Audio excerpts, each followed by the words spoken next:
We are going to turn now to one of the most bizarre and disturbing crime stories I think you're ever going to hear. This is a man who once wore his country's flag, competed on the world stage, represented Canada at the Olympics. He is now accused of becoming one of the most dangerous drug traffickers in the world. Former Olympic snowboarder Ryan Wedding, now allegedly a modern-day El Chapo, has been captured after more than a decade on the run. The FBI says that Wedding ran a brutal transnational cocaine empire, moving 60 metric tons of drugs from Colombia through Mexico and into the United States and Canada, working with a cartel, allegedly ordering multiple murders, including the killing of a federal witness. He was so elusive, the U.S. government put a $15 million bounty on his head. You know that's the highest of any fugitive on the FBI's most wanted list? Now he's been arrested in Mexico City. It's ending a manhunt called Operation Giant Slalom. So how does someone go from shredding powder on the Olympic slopes to moving powder across the continents? Well, I'm joined by somebody who probably has some insight. We're joined right now by Ross Rebagliati, as a Canadian Olympic snowboarder who won gold at the 1998 Nagano Games, then made global headlines when he was stripped of his medal over a marijuana test before winning it back on appeal. He knew and trained with Ryan Wedding. Thank you so much for taking the time. Did I butcher your last name? I feel bad. I'm so sorry if I did. No, that's okay, Jesse. Good to be here. Okay, good. All right, so when you heard that a fellow Olympic snowboarder had become an alleged international drug kingpin, because this didn't happen today, he's been in the news for a while, what went through your mind? Did you say, were there any clues that he was capable of allegedly doing this? No clues at all. You know what, to be honest, this guy, when I first met him, like I'm 10 years older than him. He was 18 or 19.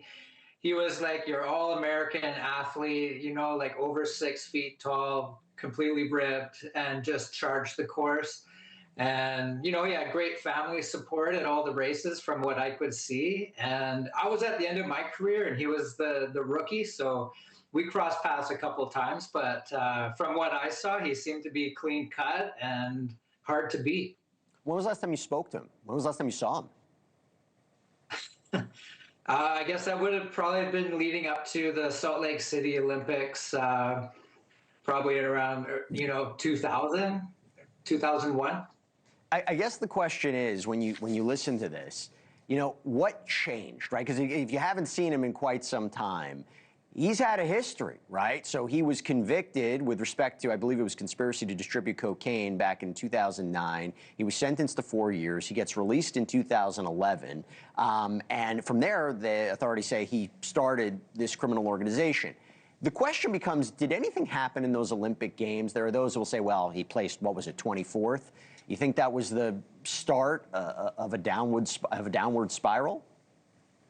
Well, I mean, I don't think so. No, I think basically, you know, he had a bad day. You know, even the best guys can have a bad day. But, you know, I think it just boiled down to that, you know, he was young. He was a risk taker.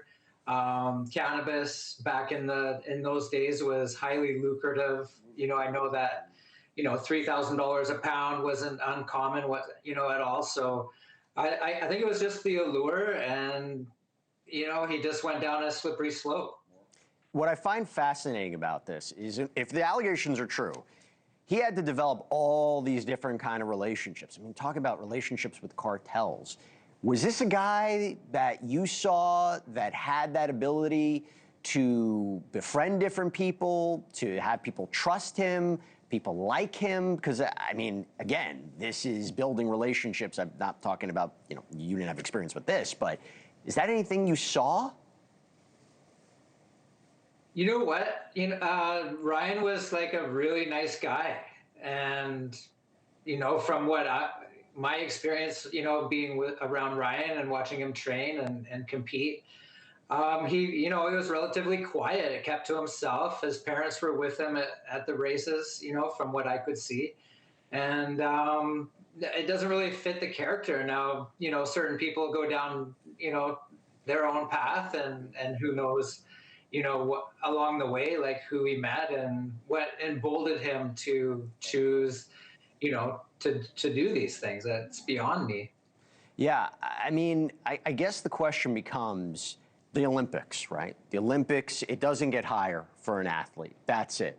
And you wonder after the Olympics what your life is like, financially, emotionally, psychologically. And to be clear, if these allegations are true, not everybody turns out to be a drug kingpin. But do you think it does take a toll? Do you think that that's something people should be aware of? Well, it's common knowledge that there's a certain amount of, there's ups and downs as an athlete in general, and competing at that level and going to the Olympics is definitely an unreal experience and not normal.